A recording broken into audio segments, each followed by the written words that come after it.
निर्मला को मेकअप का बहुत शौक है। बल्कि शौक ही नहीं, निर्मला मेकअप एडिक्टेड है।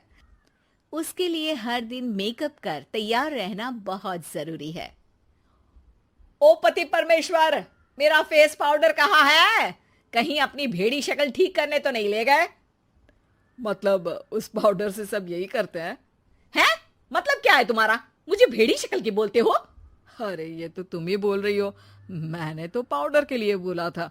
हाँ हाँ, सब जानती हूँ। मेरी सुंदरता से किलसते हो तुम। उसे मेकअप बोलते हैं।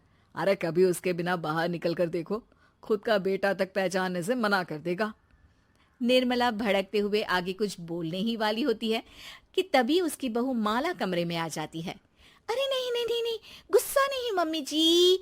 गुस्से से मेकअप की ऐसी तैसी हो जाएगी, चेहरे पर झुर्रियां पड़ेंगी सो अलग। हाँ सही बोल रही हो।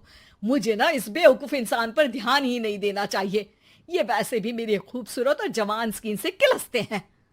अरे वाह, मेरी बूढ़ी घोड़ी और लाल लगाम, लगे रहो।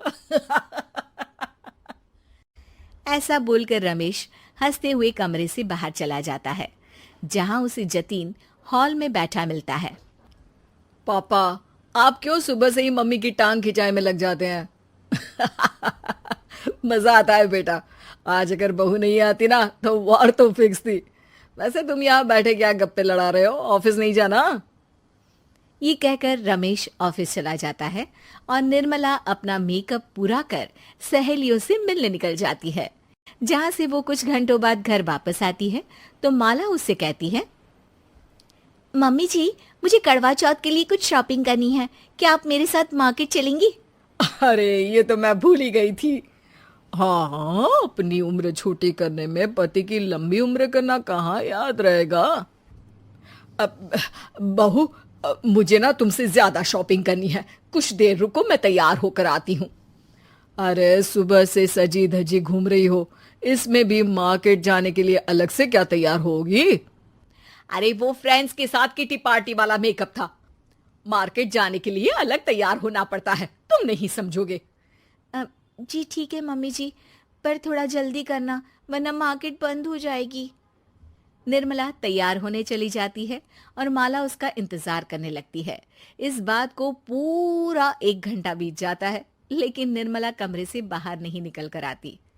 मम्मी जी, बहुत लेट हो गया है, प्लीज जल्दी आइए ना। अरे आ रही हूँ। कोई शांति से तैयार भी नहीं होने देता।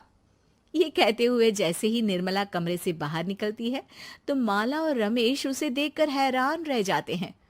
अरे सिर्फ मार्केट जाने के लिए कपड़े, हेयर स्टाइल, मेकअप सब बदल दिया। अरे आखिर ऐसा कौन करता है? मैं करती हूँ जी। अगर आपके अंदर कोई फैशन सेंस नहीं है ना तो इसमें मैं क्या कर सकती हूँ? आप दोनों इसे बाद में कंटिन्यू कर लेना, अभी बहुत लेट हो रहा है, प्लीज चले।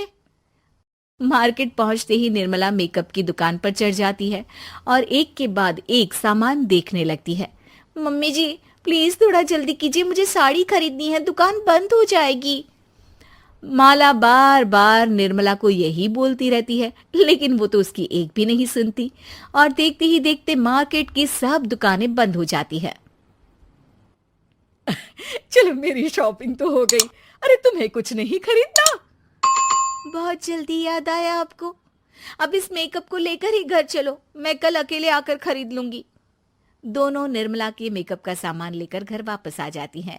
उन्हीं के साथ साथ जतिन भी घर पहुंच जाता है। अब निर्मला तो अपना मेकअप लेकर कमरे में चली जाती है, लेकिन माला उदास होकर वहीं बैठ जाती है। अरे शॉपिंग से वापस आई औरत को ऐसे उदास बैठे तो पहली बार देख रहा हूँ। क्या हुआ डार्लिंग? माला उन्हें मार्केट में हुई सारी बात बताती है। अब ये ज्यादा हो गया है। मतलब अपने मेकअप के आगे इस औरत को कुछ नहीं दिखता, कोई नहीं दिखता। इसका बस चले तो किसी के मातम पर भी लाली लिपस्टिक लगाए बिना ना जाए। इसका तो कुछ करना पड़ेगा।